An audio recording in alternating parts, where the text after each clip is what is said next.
While superhero films typically perform well at the box office, many from Marvel, DC, and other brands have underperformed.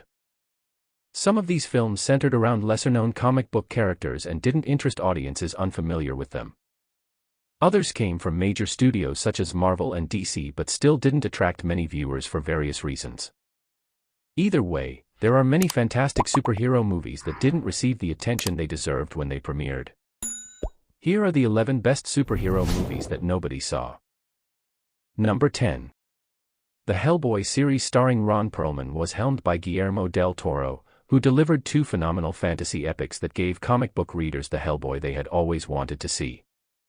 While Hellboy, The Golden Army performed well on its opening weekend, it was overshadowed by The Dark Knight, which debuted the following week.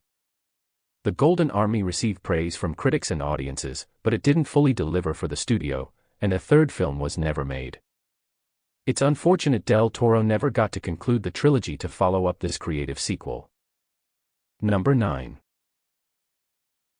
Mystery Men is a unique superhero comedy film that starred hilarious actors like Ben Stiller, Hank Azaria, William H. Macy, Paul Reubens, Janeane Garofalo, and Jeffrey Rush.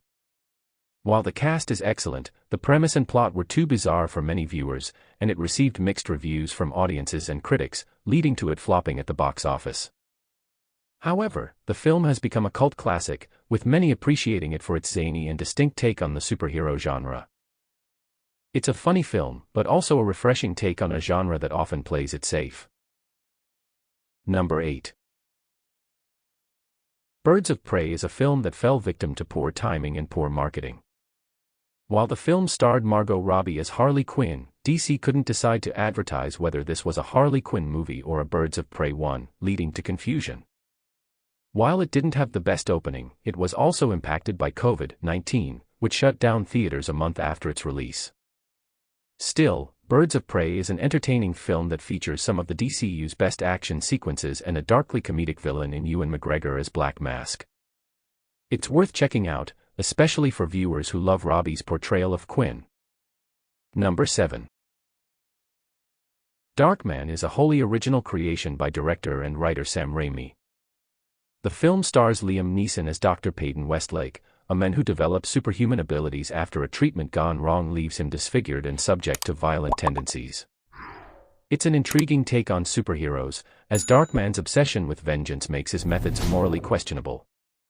While it was financially successful, it wasn't a massive hit, and many are still discovering it today. Number 6. Based on the comic book of the same name, The Rocketeer was released by Disney in 1991. The film had disappointing results at the box office and received mixed reviews from critics.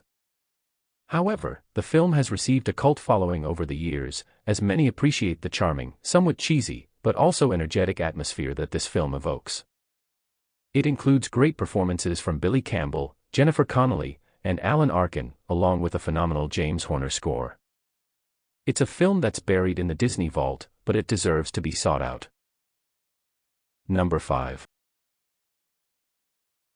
Based on the beloved comic book by Alan Moore and Dave Gibbons, Watchmen was met with mixed reactions when it first premiered in 2009. While it contains many Zack Snyderisms that can divide an audience, Watchmen is still a faithful adaptation that delivers on the action and provocative themes that made the series so intriguing.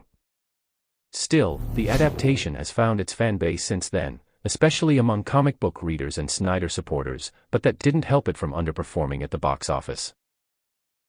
Number 4. Chronicle is a fascinating superhero film that took advantage of the found footage boom.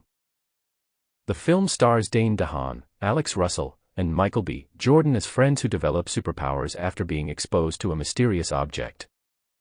Chronicle is one of the unique superhero films within the genre. Featuring phenomenal performances and a genuinely captivating story that becomes more disturbing as the trio discovers more about their powers. The film performed well at the box office against a small budget, but it still deserved a larger audience. Number 3. While Gen V was a brutal yet thought-provoking spin-off of The Boys, one could argue it took inspiration from Sky High, which introduced viewers to a superhero high school in 2005. Disney's Sky High is a hilarious and endearing story about a group of outcasts trying to fit in at a high school where everyone has superpowers. Some are destined to be great heroes, while others are deemed sidekicks. While this film is beloved by the generation that grew up with it, it initially didn't land a huge audience, grossing $86.40 against a $35 million budget. Number 2. It's truly unfortunate that Dredd flopped at the box office. Set in a dystopian future where police act as judge, jury, and executioner. The film follows Karl Urban's Dredd and a young officer as they ascend through a building to take down a dangerous drug kingpin. It's an R-rated flick that contains some hardcore gore and phenomenal action, along with one of Urban's best performances. Dredd now has a passionate following, but it only grossed around $41 million. Perhaps not enough people knew about the character, or they still had Sylvester Stallone's Judge Dredd lingering in their minds. Number 1. The Suicide Squad is one of the best films in the DCEU, but it got the short end of the stick upon its release. Directed by James Gunn, this sequel received significantly better reviews from critics and audiences but made substantially less money. The film is hilarious and filled with great action sequences, but it also has a surprising amount of heart, making viewers sympathize with a giant talking shark. There are a few reasons why The Suicide Squad flopped, including the fact that Warner Bros. Released it in theaters and on HBO Max on the same day. However, it still deserved more love, especially from its own studio.